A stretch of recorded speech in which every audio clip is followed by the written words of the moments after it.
obligations, and there is also the death of the obligation, which we call extinguishment of obligations. So what are these modes or ways? You have payment or performance, by the loss of the thing due, by the condonation or remission of the debt, by the confusion or merger of the rights of creditor and debtor, by compensation, by novation, and other causes of extinguishment of obligations. There are other causes that are not enumerated under your law on obligations and contracts, but can, same effect, it can lead to the death or the termination of that obligation, such as annulment. If a contract is annulled, then it is considered invalid, and therefore it doesn't give rise to any rights and action.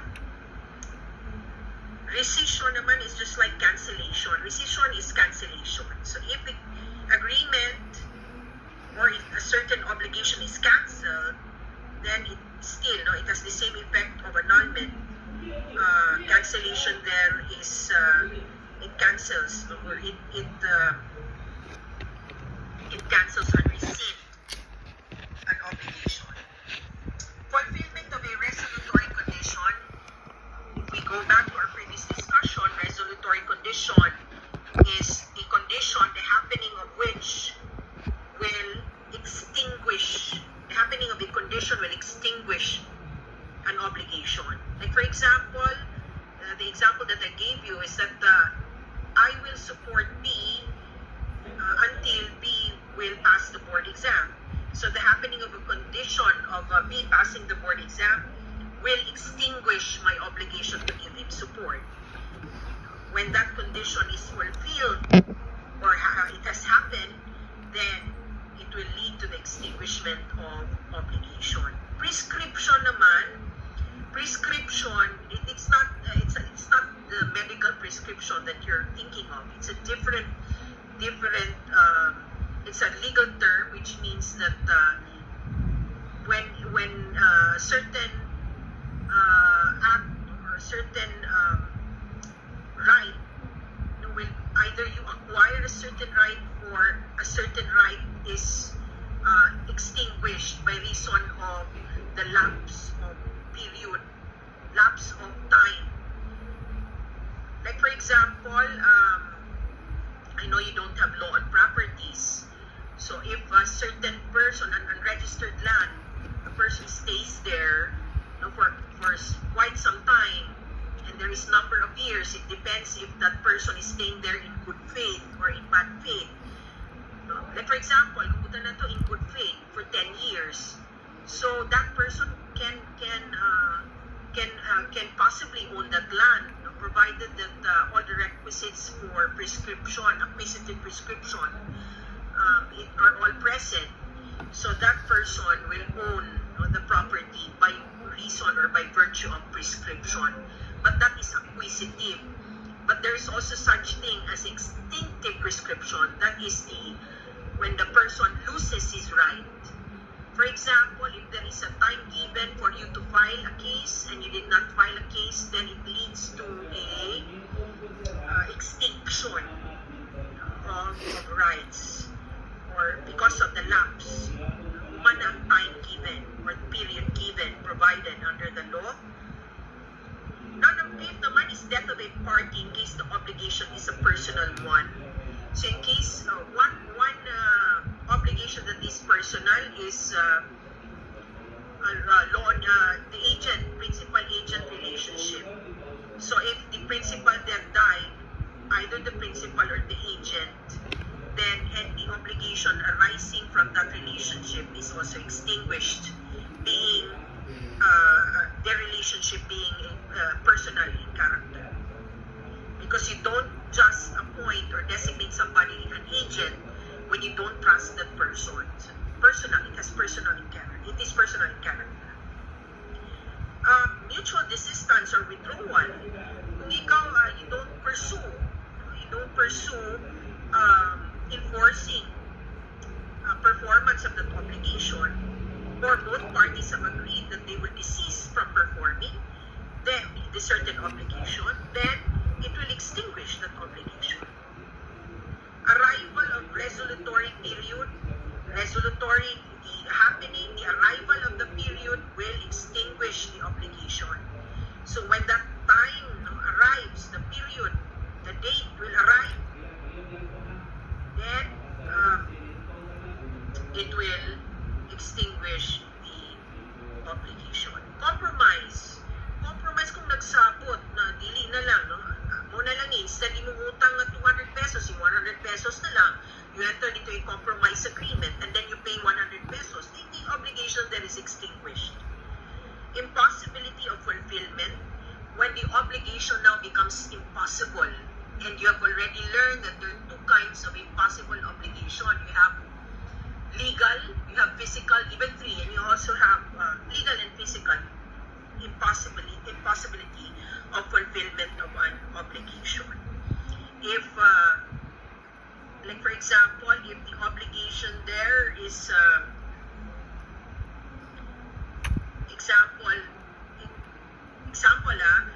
example that you're going to deliver a certain kind of plant, which is not yet considered illegal at the time, but now it has been considered illegal. So that there is already impossibility of legal impossibility of fulfilling the obligation. Otherwise, you will be violating a law for delivering an item or goods that is considered already illegal under the law. Happening of a fortuitous event can extinguish an obligation following the rules of loss, deterioration, impairment, or improvement of the thing. No, not improvement, but the happening of a fortuitous event now will extinguish an obligation as a general rule. You should take note of the exemptions provided under our previous discussion, which would render the general rule inapplicable if it falls under any of those exceptions. Now let's go to each one of those ways of extinguishing an obligation. Of course, kung nakaiutang, the obligation there is to pay. Then, if you pay the utang, then it will extinguish the obligation. So in the same way, if the obligation is to perform something or doing a service, so performance of that service will also extinguish the obligation. Now, payment contemplated under the law should be a complete payment. Dapat kompleto. It should not be partial. Or, like for example, if your utang is 100 pesos and you pay only 90 pesos, the obligation to pay there is not extinguished because there is still a remaining of 10 pesos debt that the other party, that the obligor, needs to pay. Well, unless the creditor there waives his right to claim the 10 pesos. How about performance? Is it necessary that performance also needs to be complete, such as payment? Well, Article 1233 says here, a debt shall not be understood to be paid unless the thing or service in which the obligation consists has been completely delivered or rendered. Except when sa performance, kung there is already substantial performance in good faith, then it can extinguish an obligation kung gamay na lang kay kulang. Recovery allowed when incomplete or irregular performance made. Recovery can still be allowed if the performance then is incomplete or irregular. Now, let's go to the example given. D bound himself to pay C 10,000. D is giving only 9,000. Can C, the creditor there, can you compel C to accept 9,000? Of course not. If the payment is incomplete, the creditor may refuse to accept the incomplete payment. However, if C the obligation is still not extinguished unless he then waives his right to claim the remaining amount of 1,000. Now, second example, X agreed to paint the house of Y for 50,000. X did not paint the kitchen anymore and instead asked Y to pay him 50,000 less the cost of painting the kitchen. Y then can refuse to pay X because the debt of Y is to deliver money will arise only after the debt of X to paint the house is completely rendered. Now, it is very important when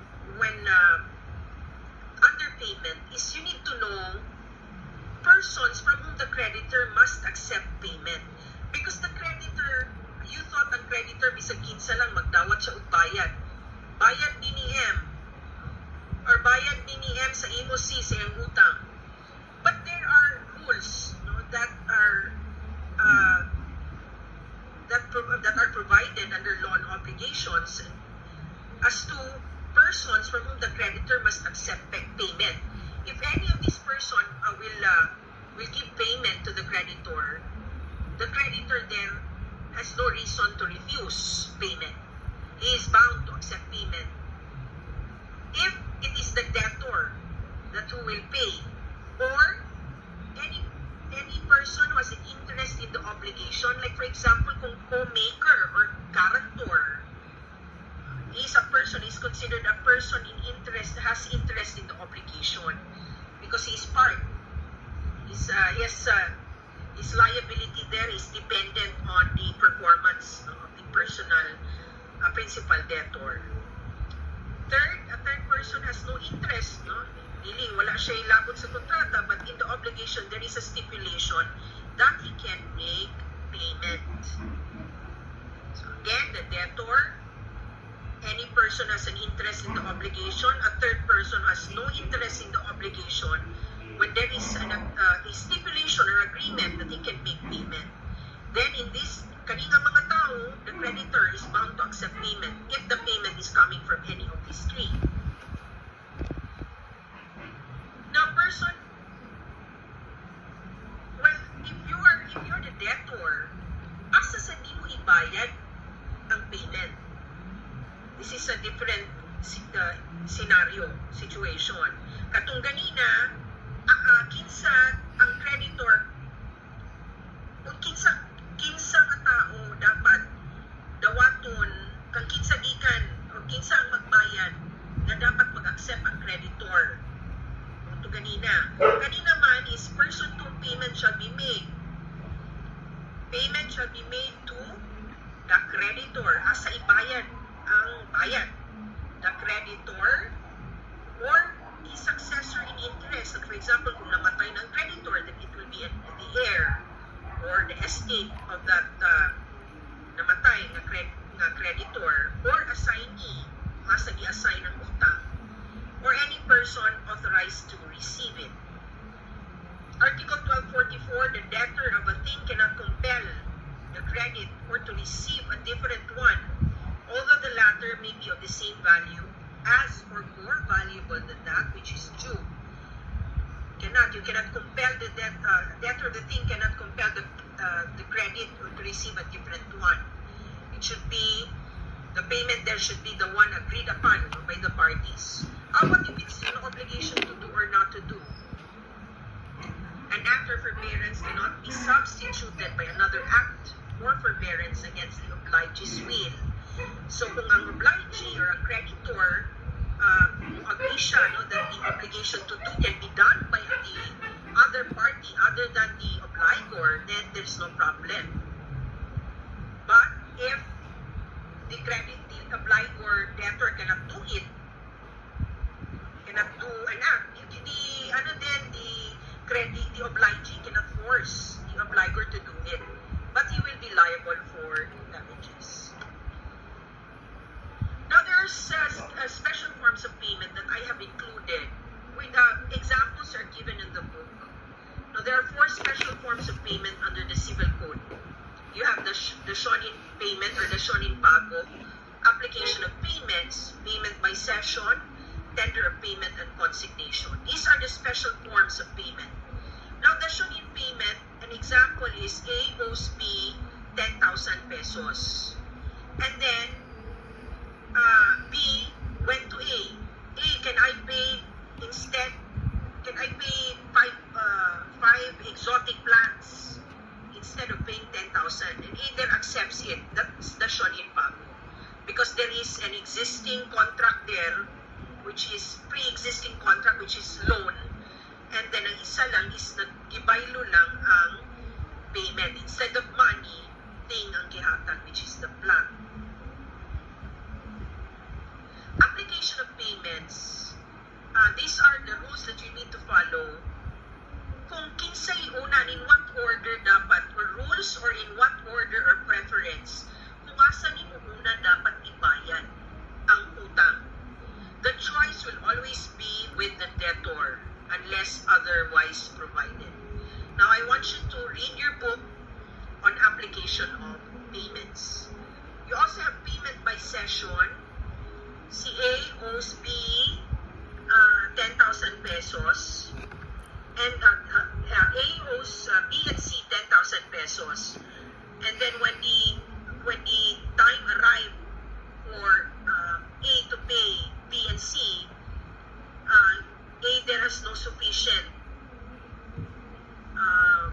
money to pay off the debt. However, A there has a property, like for example, a television, a flat screen TV. Then he can assign, no, with the consent of B and C, o B and C, kanina lang TV, kamo na lay baligya. Kung mahali ni siya og 12,000, then you can get you can apply the 10,000 to the may utang, and then just give me the extra of 2,000. Now, tender of payment and consignation naman is if nagbayad na karon ang debtor pero may refuse ang creditor. Tapos like the payment there can be consigned in court so as to halt or to stop the payment of interest, or ang utang i-consign sa korte. What are the rules under payment? Payment of debts in money must be payable in Philippine currency. Legal tender is that currency which a debtor can legally compel a creditor to accept in payment of a debt in money when tendered by the debtor in the right amount. So there is a law that says that if, like for example, if 100 pesos, the creditor can refuse to accept 100 pesos in the denomination of 25 cents. Kasi taman lang siya sa 50 pesos. So kung may magbayad sa imuha nga 25 centavos and worth 200 pesos, you can refuse because it is not considered a legal tender.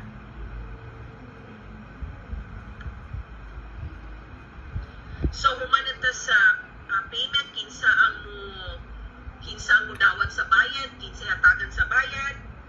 Then let's go to place where obligation shall be paid. Asa dapat nga lugar ibayad ang utang. So kung naisabot, if there is a stipulation, then the payment shall be made in the place designated. Kung walay sabot, then the thing to be delivered is specific, then the payment shall be made at the place where the thing was at the perfection of the contract. If there is no stipulation and the thing to be delivered is generic, it is the place of the payment shall be the residence of the debtor.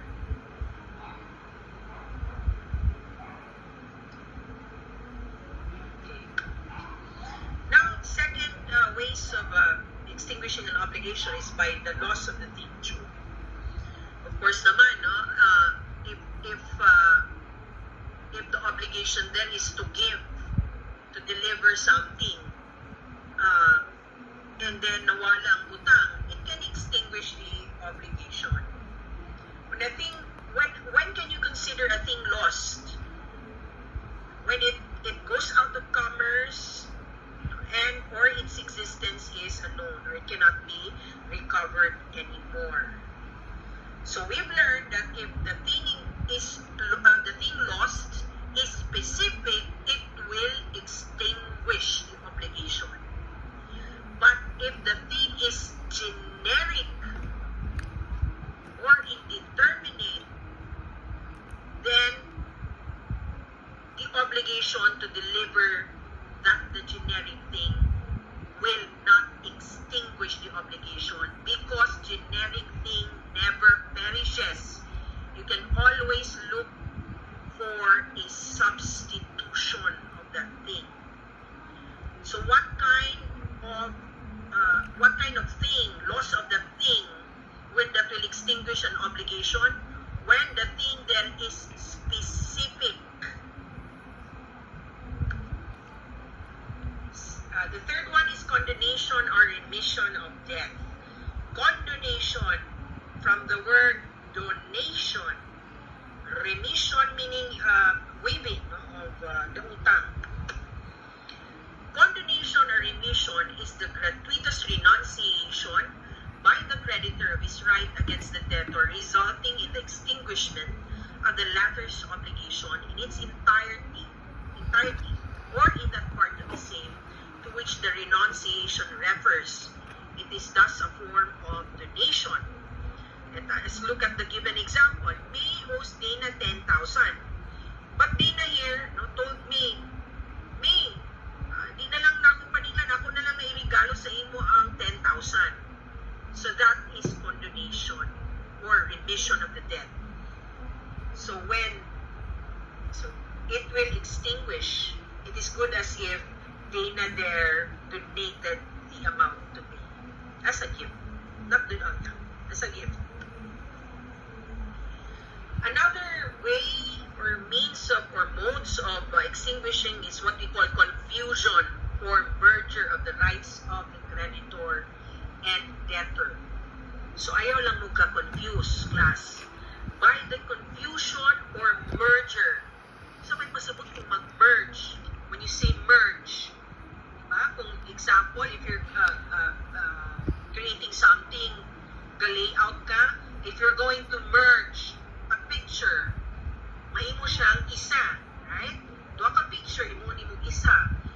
Confusion or merger of the rights of creditor and debtor. So in this case, ang pasabot na ang debtor na imong creditor.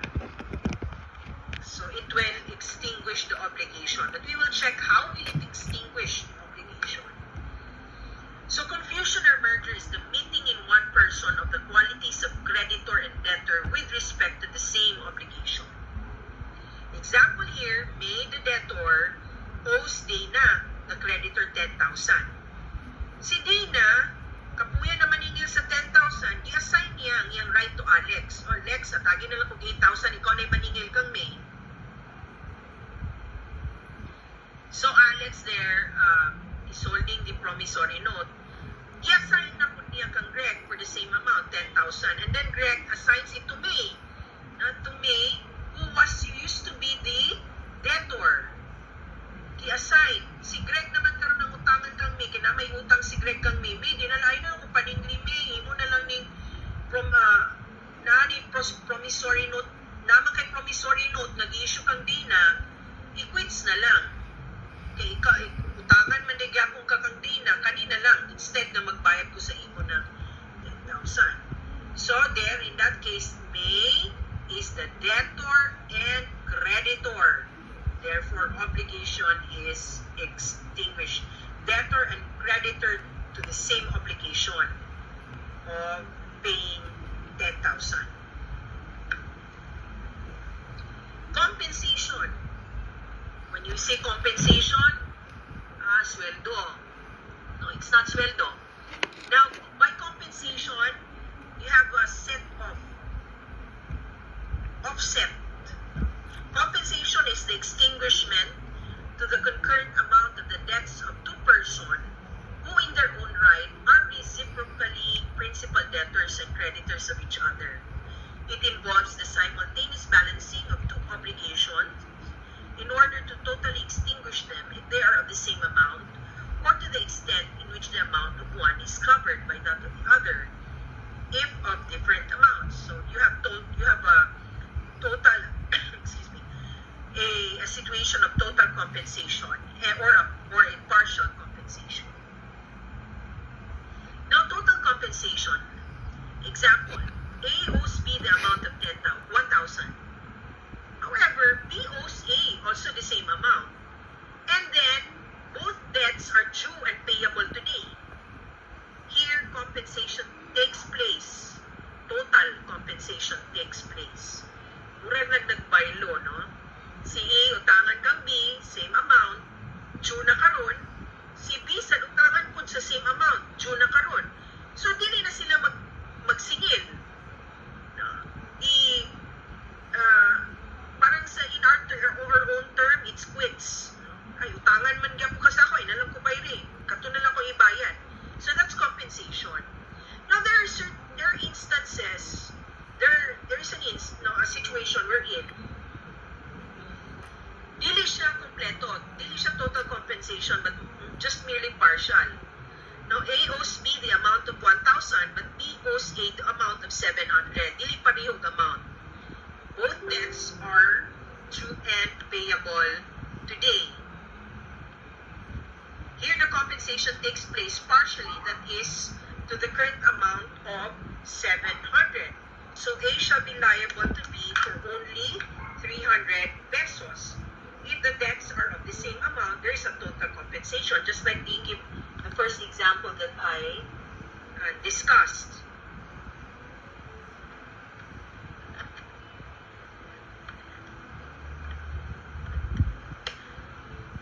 Now let's go to novation. Novation. Now, what are the three instances? I'm sorry, no, sapaw-sapaw ang one.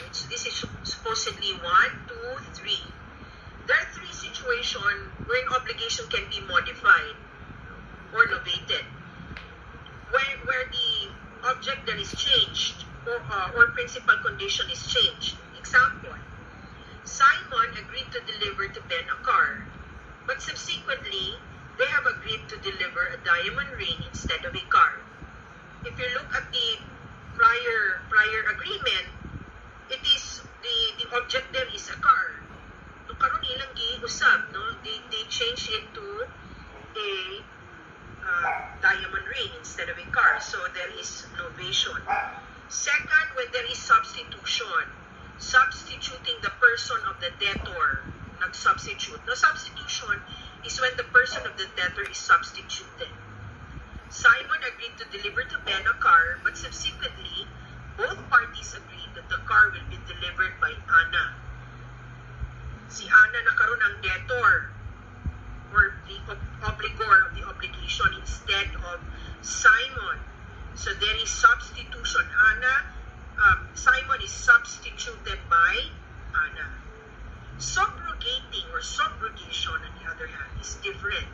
Subrogating a third person in the rights of the creditor. Kanina naman sa creditor. Subrogation when a third person is subrogated in the rights of the creditor. Now let's go to the example. Kathy will be subrogated to the rights of Ben. Si Kathy, na walay labot sa agreement,